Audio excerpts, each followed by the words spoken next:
आती हैं और उद्यमियों को निवास करवाने के लिए निश्चित रूप से उनको भूमि उपलब्ध करवानी पड़ती है और उसके साथ साथ विभिन्न सुविधाएं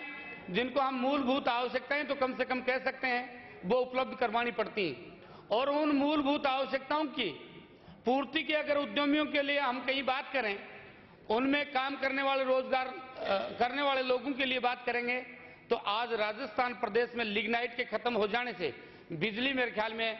किसी भी उद्योग को चलाने के लिए जैसे पानी की उपयोगिता है उतना ही बिजली का भी है। आज राजस्थान प्रदेश में लिग्नाइट की कमी के कारण और बिजली का बहुत बड़ा अभाव है। इसके लिए भी सरकार को कुछ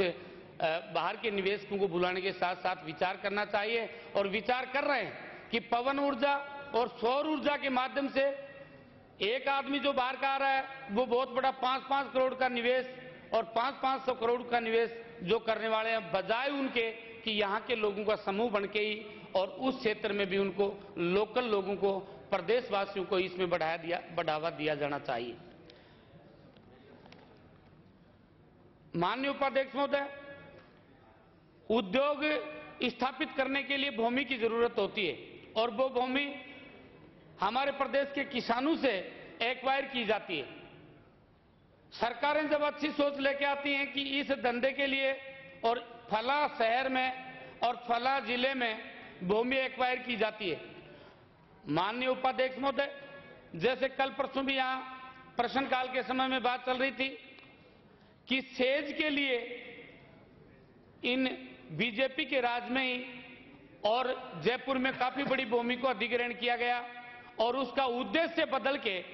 निवेशकों के बजाय जिस उद्देश्य के लिए भूमि का अधिग्रहण किया गया था उस उद्देश्य के लिए काम में नहीं ली जाकर उनको प्लॉटिंग की जा रही है। माननीय उपाध्यक्ष महोदय, ऐसा अगर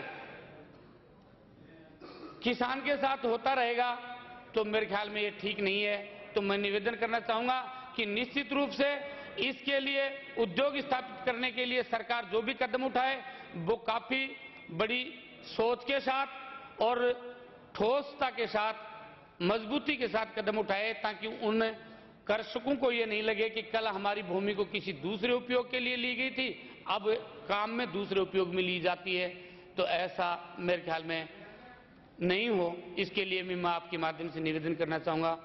माननीय उपाध्यक्ष महोदय, दूसरा विषय जो आज की मांग जो है वो खनन है, उसके लिए मैं निवेदन करना चाहूंगा और मेरे विधानसभा क्षेत्र में भी खनन का कार्य काफी तीव्रता से और बहुतायत में हो रहा है। माननीय उपाध्यक्ष महोदय, इसमें खाने जहां खोदी जा रही हैं उससे केवल 50 मीटर दूर हमारा घर है, हम बखूबी से उनको जानते हैं और उसमें मैं माननीय खान मंत्री महोदय से एक निवेदन करना चाहूंगा कि पूरे प्रदेश में खानों का आवंटन